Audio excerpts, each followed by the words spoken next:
Oh, yang saya perhatikan dari program tadi, yang seminar tadi, programnya bagus untuk mengenalan anak teknologi, plus unggulan-unggulan yang bagus. Yang saya tanyakan, karena anak saya KMI, apakah anak saya KMI ini bisa mendapatkan ilmu teknologi yang program tadi yang Bapak paparkan tadi, karena anak saya sudah sekarang kelas 8.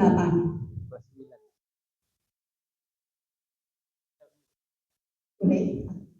Anak saya sekarang kelas 8. Saya juga mengikuti media sosial, Facebook, TikTok, dan YouTube.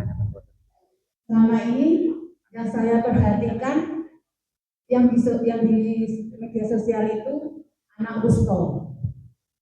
Ini pertanyaan dari Mbak saya, bukan cemburu, tapi saya perlu bertanya, apakah anak KMI juga mendapatkan pendidikan itu, atau kalau seandainya mendapatkan pendidikan digital atau teknologi itu jamnya jam berapa?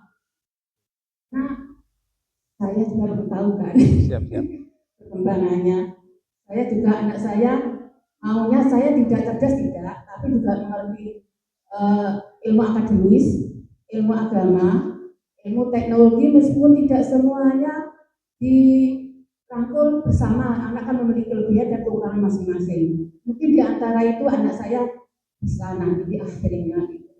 Mohon penjelasannya.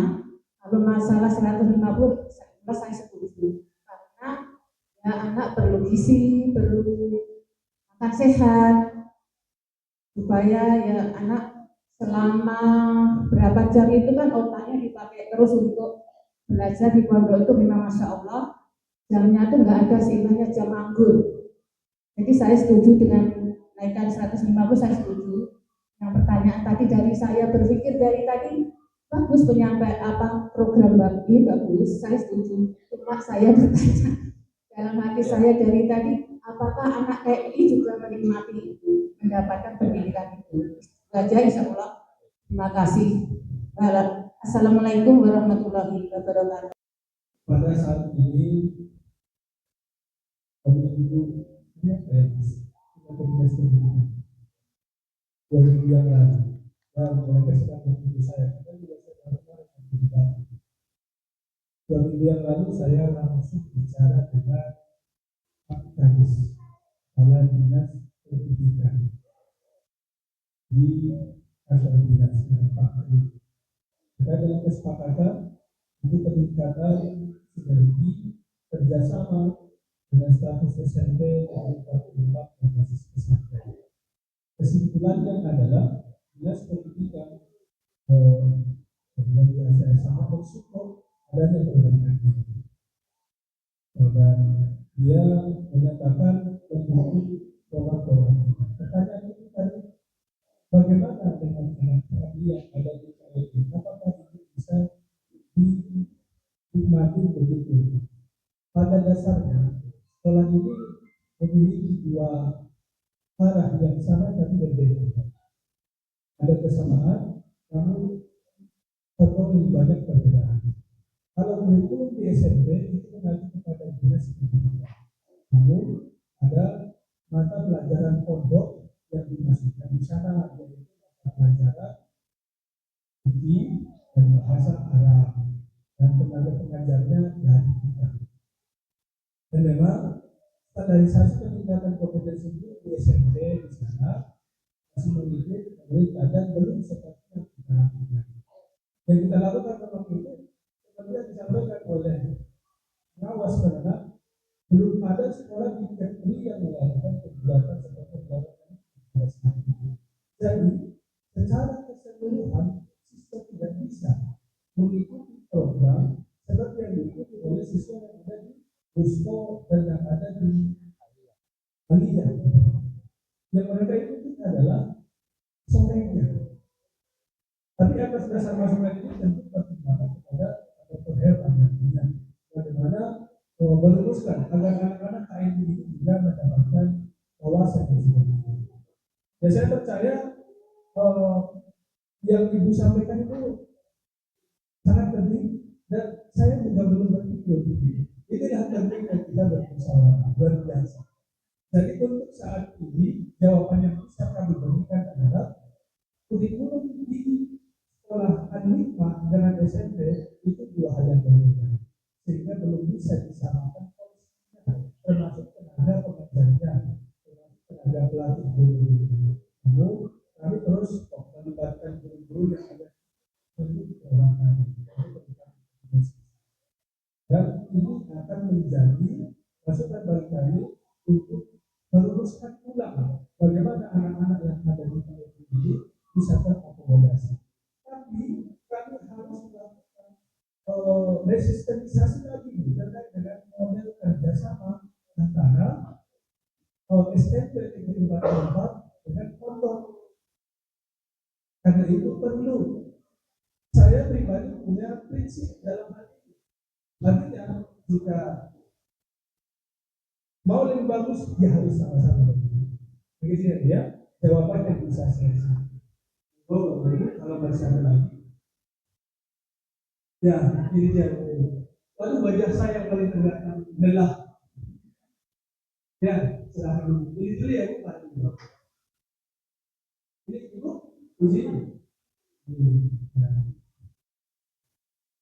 Saya wali murid dari Bunda Syifani kelas 10 Kuliah Desa kelas 7 Islam. Yang ingin kami sampaikan, dulu 3 tahun yang lalu anak kami masuk Islam, ingin les bahasa Arab. Ya, maaf ya Ustaz, ini saya. Jadi ketika mau daftar, yang masuk les ini cuma sedikit, cuma berapa orang, satu atau 2 orang. Jadi terkendala biaya, sehingga kalaupun jadi les bahasa Arab ini, harus membayar uang les itu 400. Itu berat dong. Bahasa Inggris banyak peminatnya, sehingga bisa dengan biaya 250 kita bisa ikut. Kami punya misi anak kami perempuan, jadi itu bahasa Arab. Jadi untuk ke depannya gimana biar anak-anak ini bisa ikut bahasa Arab dengan standar yang sama gitu. Kalau 400 satu orang dari SPP, anak yang lain juga butuh sekolah, biayanya berat sekali gitu. Jadi mungkin itu saja, sehingga akhirnya kami memasukkan kerja ke bahasa Inggris jadi bahasa Arab. Mungkin itu saja dari kami, teman-teman yang dulu pernah terbiasa. Sebelumnya saya mohon maaf dan terima kasih. Assalamualaikum warahmatullahi wabarakatuh. Waalaikumsalam. Terima kasih. Untuk tes bahasa Inggris sedang kami uji. Saya sudah mengikutinya, termasuk kompetensi pengajarnya, buku ajar yang digunakan itu sedang saya suruh diperbaharui kembali. Dan saya sudah mengangkat, kami sudah mengangkat salah seorang guru, Ustaz Imron MH, yang akan menjadi pengawas internal pelaksanaan itu, sehingga itu berjalan dengan baik. Namun itu masih tahap pengajian. Untuk les bahasa Arab, saya baru mendengar informasi dari Ibu terkait dengan harapan Bapak Ibu peningkatan di bidang bahasa Arab. Terima kasih Ibu. Kami akan membicarakan itu. Semoga kami nanti mendapatkan solusi yang terbaik. Besok saya akan mengundang kepala sekolah dan tim manajemen untuk membicarakan itu. Insya Allah nanti akan diinformasikan seperti apa solusi terbaiknya. Ya, Insya Allah. Itu jawaban dari itu. Silakan Bu. Nah, yang ingin saya tanyakan, saya mau kasih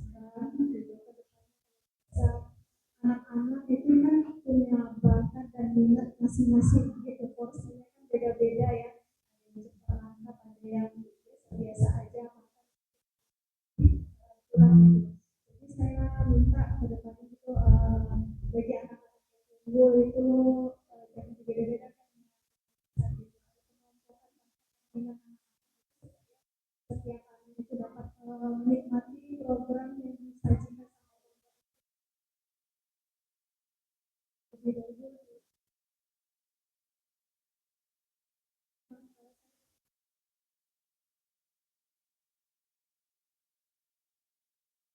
Biasa-biasa sama gitu.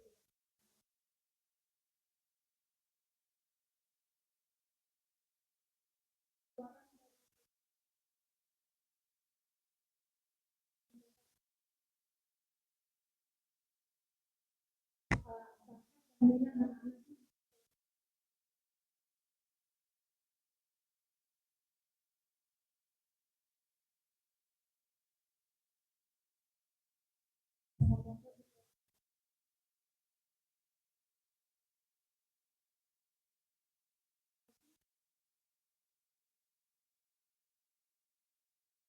saya berharap yang sama gitu.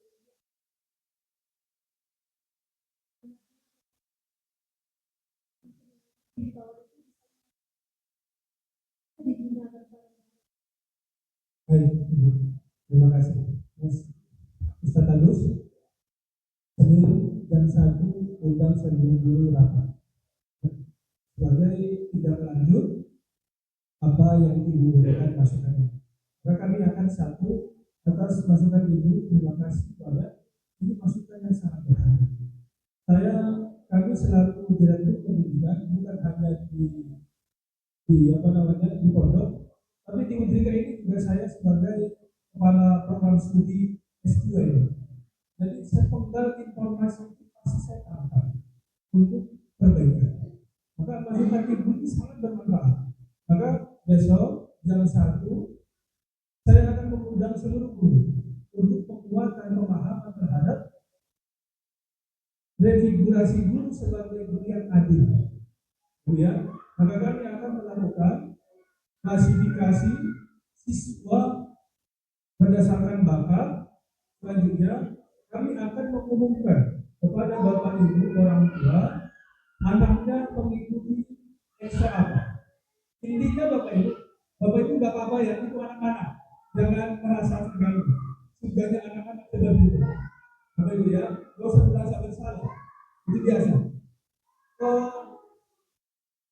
Seluruh santri dan santriwati yang kami wajibkan seluruhnya adalah bela diri. Itu wajib semuanya. Setelah itu santri-santriwati akan dikelompokkan sesuai dengan bakat dan minat. Itu di kesiswaan nanti akan bertugas untuk mengklasifikasi seluruh santri bakatnya apa, maka dia akan dibuka itu. Jadi insya Allah dalam minggu ini informasi ini tindak lanjut dan apa yang disampaikan akan kami buka. Begitu juga dengan masukan yang Ibu berikan tadi terkait dengan pelaksanaan les bahasa Inggris, les bahasa Arab akan kami buka. Inilah harapan kita pertemuan dengan Bapak Ibu orang tua santri dan santriwati. Silakan, ada lagi? Assalamualaikum warahmatullahi wabarakatuh. Terima kasih atas kesempatan yang diberikan kepada kami. Pertama-tama saya mendukung sepenuhnya kegiatan yang akan dilaksanakan oleh Pondok Hikmah. Saya ketua dari Rizki Anugerah Bangsa. Ini putra saya kelas 12 kuliah. Sehingga saya itu baru pertama kali setelah 2 tahun lebih saya di rumah. Baru pertama kita penting. Dan saya tidak penting tentunya sekali lagi saya berdoa penuh mudah-mudahan ini bisa berguna bermanfaat. Ada 2 hal yang menjadi sorotan bagi saya.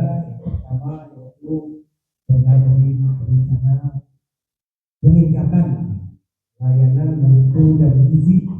3 poin ini tentunya Ini semua terkait dengan biaya. Kalau kita bicara mutu, bicara pelayanan, bicara gizi lagi, tentunya tidak terlepas dari biaya. Bapak, dan saya merasa ini mungkin walaupun lambat mungkin kita membicarakan karena seperti yang saya katakan bahwa biaya terus setiap bulan, setiap tahun terus meningkat, dan ini juga baru sekarang baru kita bahas, kita pun juga masing-masing dapat menghitung sendiri dengan kalkulator biaya yang saya keluarkan 1 juta 1 bulan untuk iuran apakah cukup untuk makan, pendidikan, membayar semua tenaga pengajar. Tadi gajikan naik 150.000. Alhamdulillah, mudah-mudahan kita semua menyetujui. Kalau bisa 200 lebih bagus. Mudah, ini yang pertama. Yang kedua, untuk anak kita yang berada di kelas 12 itu tentunya memasuki kelas terakhir, tentunya mungkin tahun depan akan lepas dari bagaimana persiapan mereka untuk nanti menghadapi ujian masuk perguruan tinggi. Ini menjadi program bagi Anima. Apakah perlu diadakan les tambahan bagi mereka yang sekarang berada di kelas 12 agar mereka tidak akan bersaing nantinya ketika masuk ujian memasuki perguruan tinggi. Kemampuan juga perlu nantinya, pasti semua perguruan tinggi butuh tes yang harus dilalui. Mungkin itu dari kami.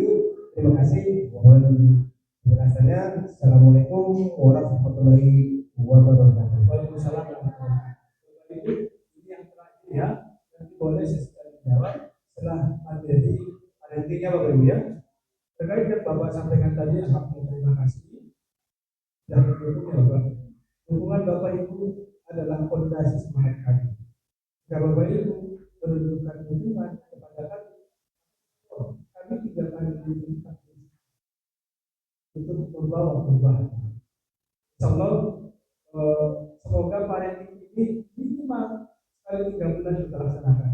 Insyaallah 3 bulan atau 2 bulan ke depan akan kita mohon orang tua agar diajak, agar datang, dipersiapkan. Mungkin kami 1 bulan sebelum hari H akan buka pelaksanaan.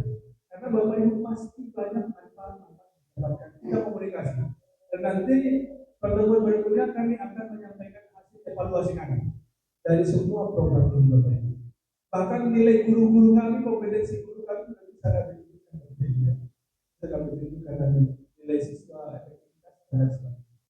Untuk pernyataan Bapak tadi, strategi apa yang sudah kami lakukan untuk mendorong santri kami ke perguruan tinggi dalam dan luar negeri? Yang pertama, kami sudah melakukan resistenisasi program.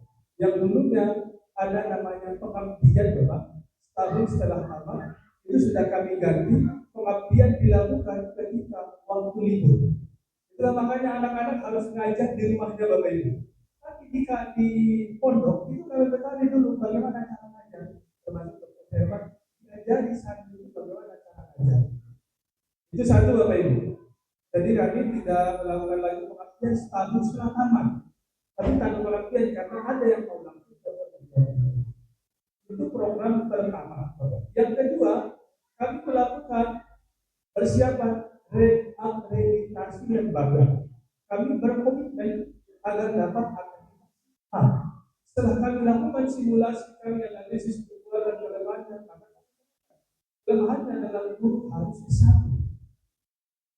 Itulah kebijakan ini kami ambil. Kami rekrut guru, termasuk nanti istri saya akan ngajar di sana. Beliau S2 Al-Quran. Jadi dia akan ngajar di sana Bapak Ibu. Dan ada yang kami rekrut. Untuk apa?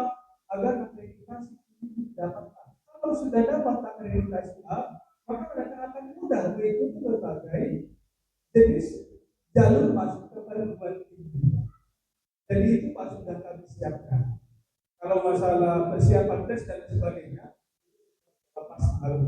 tapi yang tadi akreditasi yang selanjutnya Bapak Ibu, saya membangun kerjasama, bukan hanya untuk masuk perguruan tingginya, tapi juga terlibat untuk meningkatkan mutu pondok pesantren ini yang sudah itu Universitas Negeri Jakarta, Universitas dalam waktu dekat dan terus Universitas Islam Riau. Dan selanjutnya nanti itu akan kita jalin terus kerjasama dengan perguruan tinggi karena basicnya adalah di perguruan tinggi. Kenapa Bapak Ibu? Contoh kemarin sudah saya hubungi salah seorang pimpinan Universitas Islam Riau. Masih santri kami yang habis Quran ini gimana? Oh iya Pak, ada beasiswa 6 juta per tahun. Tapi memang setiap tahun harus dicoba dan diuji bacaannya. Begitu juga dengan di UNJ. Kami tampung Pak, kami tampung dengan catatan setiap tahun itu tidak diberikan beasiswa. Itu sudah menjadi program kami ke depan. Tapi yang maha penting kami lakukan saat ini adalah kualitas di lapangan, kualitas di sekolah, dan aktivitas. Itulah ya strategi yang sudah kami lakukan sampai berikutnya. Kira-kira menjawab apa? Jawab ya. Mungkin itu dulu Bapak Ibu yang bisa saya jelaskan. Kita lanjutkan dulu dengan materi pada ini karena saya juga punya anak. Tidak sabar saya memberikan materi dari Ibu Amapah. Dilanjutkan sama pembawa acara.